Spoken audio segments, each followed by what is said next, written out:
ಅಕ್ಕ ಆಗ್ಲಿಂದ ಯಾಕೆ ಮೇನ್ ಡೋರ್ ಕಡೆನೇ ನೋಡ್ತಾ ಇದ್ದೀರಾ? ಅಪಾಯಕ್ಕೆ ಇನ್ವಿಟೇಷನ್ ಕೊಟ್ಟಿದ್ದೀನಿ, ಇನ್ನೂ ಬರ್ಲಿಲ್ವಲ್ಲ ಅಂತ ನೋಡ್ತಾ ಇದ್ದೀನಿ.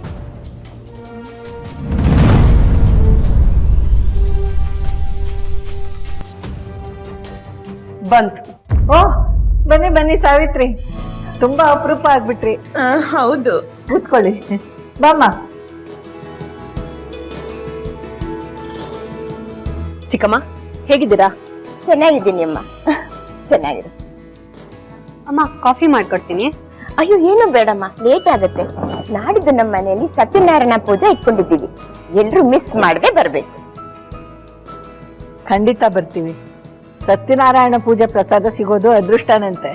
ಸೊಸೆನೂ ಕರ್ಕೊಂಡ್ ಬನ್ನಿ, ಅವ್ರಿಗೆ ಇದ್ರ ಮೇಲೆ ನಂಬಿಕೆ ಇದೆ ತಾನೇ? ಓಹೋ, ನನ್ನ ಸೊಸೆಗೆ ದೇವ್ರು ದಿಂಡ್ರು ಆಚಾರ ವಿಚಾರ ಅಂದ್ರೆ ತುಂಬಾ ಶ್ರದ್ಧೆ ಇದೆ. ಇರ್ಲೇಬೇಕಲ್ಲ, ಇಲ್ಲಾಂದ್ರೆ ದೊಡ್ಡ ಮನೆ ಸೊಸೆ ಆಗೋಕ್ ಆಗ್ತಿತ್ತಾ? ಸರಿ, ನಾವ್ ಬರ್ತೀವಿ.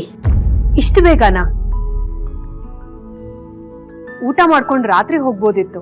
ಬೇಡಮ್ಮ, ಪೂಜೆಗೆ ಇನ್ನೂ ತಯಾರಿ ಮಾಡ್ಬೇಕು, ಇನ್ನು ತುಂಬಾ ಜನರನ್ನ ಕರೆಯೋದಿದೆ. ಇನ್ನೊಂದ್ಸಲ ಬರ್ತೀವಿ. ಒಂದ್ ನಿಮಿಷ, ಅರ್ಶಿನ ಕುಂಕುಮ ತಂದ್ಬಿಡ್ತೀನಿ. ಲಕ್ಷ್ಮಿ, ನೀನ್ ಯಾಕೆ ಹೋಗ್ತಿದ್ಯಾ? ಮನೇಲಿ ದೊಡ್ಡೋರು ಅಂತ ಅತ್ತೆ ಇದಾರಲ್ವಾ? ವಯಸ್ಸಲ್ಲಿ ಚಿಕ್ಕವರಾದ್ರೂ ಸ್ಥಾನದಲ್ಲಿ ಅವರು ದೊಡ್ಡವರು, ಅವ್ರು ಕೊಟ್ರೆ ಚೆನ್ನಾಗಿರತ್ತೆ. ಕರೆಕ್ಟ್ ಆಗಿ ಹೇಳಿದ್ಯಮ್ಮ ದುರ್ಗಾ. ಇರಿ, ನನ್ನ ಸೊಸೆನ್ ಕರಿತೀನಿ. ಲೀಲಾ, ಲೀಲಾ.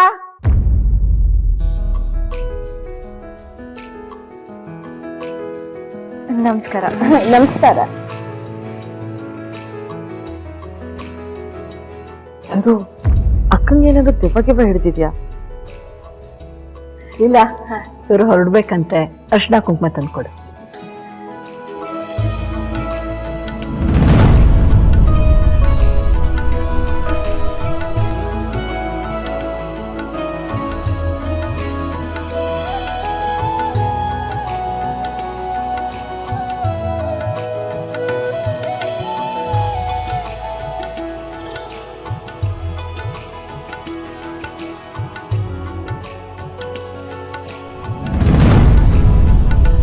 ನೀನು ಮಿಸ್ ಮಾಡದೆ ಬರ್ಬೇಕಮ್ಮ.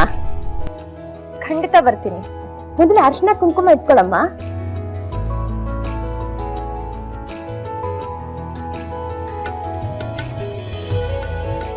ಯಾವತ್ತು ಕುಂಕುಮನ ಮೊದಲು ತಾಳಿಗೆ ಇಟ್ಕೋಬೇಕು.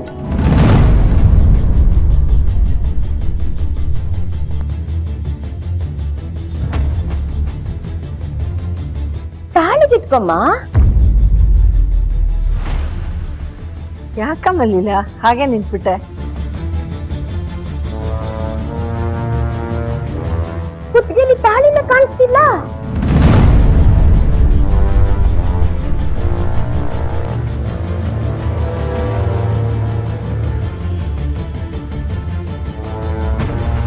ತಾಳಿ ಹಾಕೊಂಡಿಲ್ವಾ?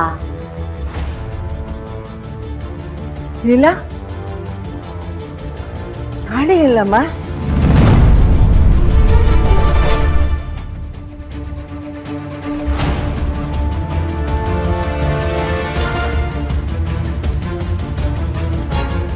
ದೊಡ್ಡ ಮನೆ ಸೊಸೆ ಕುತ್ತಿಗೆಲಿ ತಾಳಿನೇ ಇಲ್ಲ. ಏನ್ ಹೇಳ್ಬೇಕು ಅಂತಾನೆ ಗೊತ್ತಾಗ್ತಿಲ್ಲ. ಓ, ಇದಕ್ಕೆನಾ ಅವಳೇ ಬರ್ಲಿ ಅಂದಿದ್ದು? ಮತ್ತೆ ನಮ್ ದುರ್ಗಾಕ್ಕ ಅಂದ್ರೆ ಸುಮ್ಮನೆನಾ? ಅವರು ದೆವ್ವ ಹಿಡಿಸ್ಕೊಳ್ಳೋರಲ್ಲ, ದೆವ್ವ ಬಿಡಿಸೋರು. ಲೀಲಾ, ಯಾಕೆ ಸುಮ್ಮನೆ ನಿಂತಿದೀಯಾ? ತಾಳಿ ಎಲ್ಲಿ?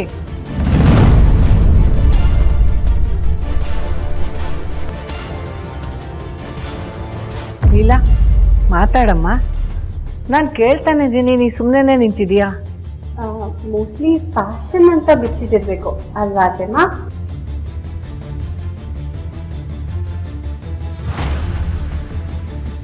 ಅದು ಏನ್ ಹೆಣ್ಮಕ್ಳೋ ಏನೋ. ತಾಳಿ ಅಂದ್ರೆ ಸೌಭಾಗ್ಯದ ಸಂಕೇತ ಅಂತಾರೆ.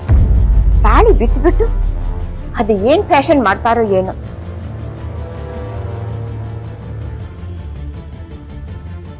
ನನ್ ಸೊಸೆ ಅಂತೂ ಹಾಗೇನಿಲ್ಲಪ್ಪ.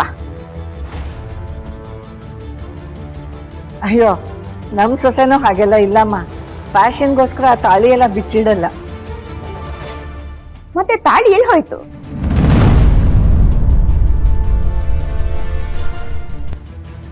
ಇಲ್ಲ, ಅವರಷ್ಟೆಲ್ಲ ಕೇಳ್ತಿದ್ದಾರೆ, ಯಾಕೆ ಸುಮ್ಮನೆ ನಿಂತಿದೀಯಾ ಹೇಳು.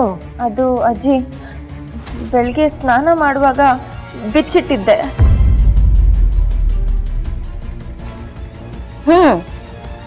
ಬಿಸಿನೀರಿನಲ್ಲಿ ಚಿನ್ನ ಕರ್ಗತ್ತೆ ಅನ್ನೋ ಭಯ ಇರ್ಬೇಕು ನಿಮ್ ಸೊಸೆಗೆ.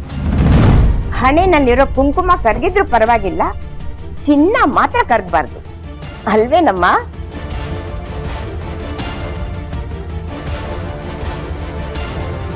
ಸಾವಿತ್ರಿ ಅವರೇ, ಹೋಗ್ಲಿ ಬಿಡಿ ಪಾಪ, ನೀವೇನ್ ಮಾಡೋಕ್ಕಾಗತ್ತೆ.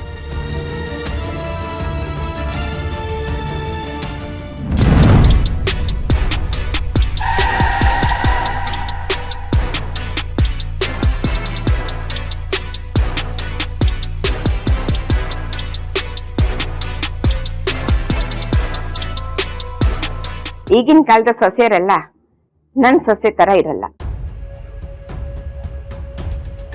ಆದ್ರೂ ನಿಮ್ಮಂತ ದೊಡ್ಡ ಮನೆ ಸೊಸೆ ತಾಳಿಗೆ ಇಂಥ ಮರ್ಯಾದೆ ಕೊಡ್ತಾರೆ ಅಂತ ಗೊತ್ತಿರ್ಲಿಲ್ಲ.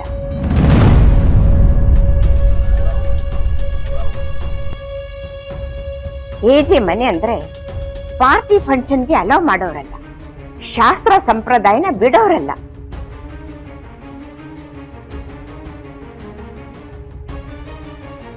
ಇಂಥ ಮನೆಯವ್ರನ್ನ ಕರೆದ್ರೆ ನಮಗೂ ಶ್ರೇಯಸ್ ಅಂತ ಕರೆಯೋದ್ ಬಂದಿದ್ದೀವಿ.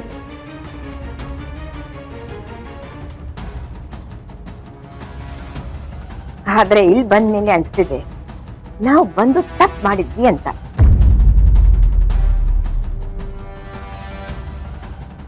ಏನಮ್ಮ ದುರ್ಗಾ, ನೀನು ತಾಳಿ ಗಿಲಿ ಹಾಕೋತಿಯೋ ಅಥವಾ ನಿಮ್ಮ ಅತ್ತೆ ತರ? ಇಲ್ಲ ಇಲ್ಲ ಚಿಕ್ಕಮ್ಮ, ನಾನ್ ಯಾವತ್ತೂ ಮಾಂಗಲ್ಯ ತೆಗಿಯೋದೇ ಇಲ್ಲ.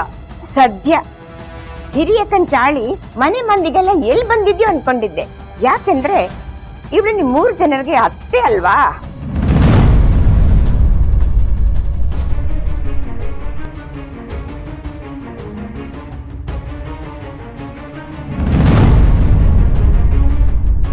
ಇಲ್ಲ ಇಲ್ಲ,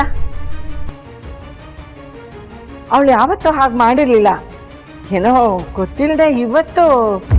ಇರ್ಲಿ ಬಿಡಿ, ಮನೆಯವ್ರು ತಪ್ಪು ಮಾಡಿದ್ರೆ ದೊಡ್ಡವರಾಗಿ ವಹಿಸ್ಕೊಳ್ಳೇಬೇಕು. ಏನು ಗ್ಯಾರಂಟಿ ಹಿಟ್ಲರ್ ಕಲ್ಯಾಣ